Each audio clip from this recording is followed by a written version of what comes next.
रत्नागिरी के जयगढ़ में करीब 400 ट्रक मालिक में 2014 से भाड़ा न मिलने के कर्ज में डूब गए थे, जिसके चलते ट्रक मालिक चालक संघ ने पूर्व विधायक बाड़ा माने पर रकम न देने और चेक बाउंस होने के आरोप लगाए। अब ट्रक बैंक ने जब्त कर लिए हैं, जिसके जिम्मेदार बाड़ा माने को माना जा रहा है। रत्नागिरी तालुका लॉरी असोसिएशन जयगढ़ या युनियनचा मी अध्यक्ष आहे आणि इथे सर्व आलेले त्या युनियनचे पदाधिकारी सदस्य असे म्हणून सगळे आम्ही ट्रक मालक इथे जमलेलो आहोत।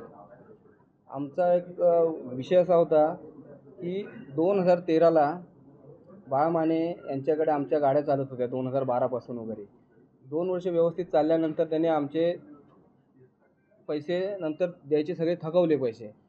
ते आजपर्यंत त्यांनी आमचा एकही रुपया दिलेला नाही। तर हा सगळा विषय झाल्यानंतर मग आम्ही जन आक्रोश केला की बाळा माने आमचे पैसे द्या। लोकांना त्यांच्या घरी जाऊन आम्ही बसलो, पण ते कधीही त्याच्यात सकाळी 7-7 वाजल्यापासून लोक त्यांच्या घरी जाऊन बसायचे, पण त्याच्यात त्यांना काही फरक पडला नाही। त्याच्यानंतर 2014 साली ते इलेक्शनला उभे राहिले, तेव्हा आमचे जिल्हा परिषद सदस्य माननीय बाबूशेठ पाटील यांच्या मध्यस्थीने त्यांनी आमच्या लोकांना एक आश्वस्त केले की तुम्ही काय जन आक्रोश करू नका, तुम्ही त्यांच्या विरोधात जाऊ नका, तुम्हाला आम्ही चेक देतो म्हणून असे आम्हाला त्यावेळी त्यांनी काही लोकांना त्यांनी असे 40 लाखांचे चेक दिले। पण ते सर्व बाउन्स झाले। बाउन्स झाल्यानंतर त्यांनी परत सांगितलं की इलेक्शन आहे, तुम्ही काय हे करू नका, तुम्हाला मी नंतर पैसे देतो।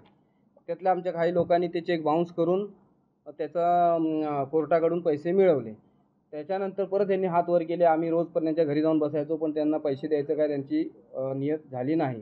त्याच्यानंतर परत 2023ला ह्याचं इलेक्शन चालू झालं, तेव्हा परत आम्ही ट्रक मालकांनी सगळ्यांनी जन आक्रोश केला की आपण बाळा माने त्यावेळी भाजपा युतीमध्ये होते की आम्ही सगळ्या मतदानावर बहिष्कार टाकू आमच्या गावात, ज्या गावात आम्ही आहोत तिथे।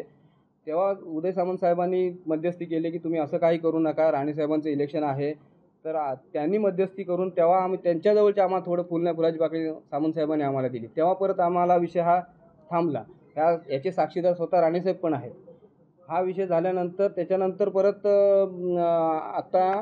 आत्ताचं हे इलेक्शन आलं, तर ह्या इलेक्शनच्याच वेळी आम्हाला यायचं कारण म्हणजे काय असं की इलेक्शनला असतानाच काय ना काहीतरी हे थोडे मागे पुढे होतात, आपलं लोकांच्या जनमत आपलं खराब होऊ नये म्हणून काय ना काहीतरी देतात नाही, आम्हाला गप्प बसवतात।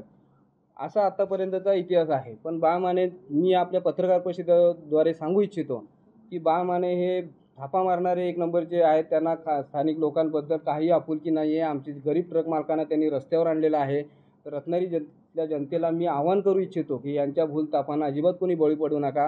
हे मेलेल्या माणसाच्या टाळूवरचे लोणी खाणारे आहेत, तर यांच्या भूलथापांना कोणीही बळी पडू नये। आम्ही घराघरात जाऊन प्रचार करणार आहोत की ह्या लोकांच्या भूलथापांना तुम्ही बळी पडू नका। आम्हाला यांनी रस्त्यावर आणलेलं आहे। चेक दिले, ते म्हणते आता इलेक्शन आहे, इलेक्शन झाल्यानंतर तुम्ही टाका सगळ्यांचे पैसे, असे सगळ्या लोकांना त्यांनी चेक दिले। काही लोकांनी त्याच्यात चेक टाकले, काही लोकांनी करून त्यांचे पैसे बाळा मानेंच्या विरुद्ध कोर्टात केस करून कोर्टाकडून ऑर्डर करून त्यांना 1 लाख रुपये कोर्टाकडून मिळाले। बाकी ज्यांचे चेक बाउन्स झाले त्यांनी पुढे आज देतो उद्या देतो करून माणुसकीच्या खात्यात लोकांनी कोणी केस केली नाही, तर ते लोकांचे पूर्ण खराब झाले। हा 2014चा इतिहास। त्याच्यानंतर परत त्यांनी हात वर गेले, पैसे द्यायचा काय विषय काढला नाही। त्याच्यानंतर परत जी गोष्ट आली 2023ला राणे साहेबांचं इलेक्शन होतं, तर त्यावेळी हे सगळे युतीमध्ये होते, तेव्हा परत आम्ही आक्रोश केला की सगळ्यांनी किंवा हे भाजपचे नेते आहेत बाळा माने आणि आमच्या लोकांचे पैसे थकवलेले आहेत, तर आम्हाला पैसे देण्याचं आम्ही आमच्या ज्या गावात राहतो तिथे मतदानावर बहिष्कार टाकून आम्ही मतदान करणार नाही। मग त्यावेळी उदयजी सामंत साहेब यांनी मध्यस्थी करून, राणे साहेब स्वतः होते, आम्हाला सर्वांना बोलवलं, त्यांनी मध्यस्थी करून किंवा तुम्ही असं काही करू नका, आणि साहेबांनी आपल्याजवळचे काही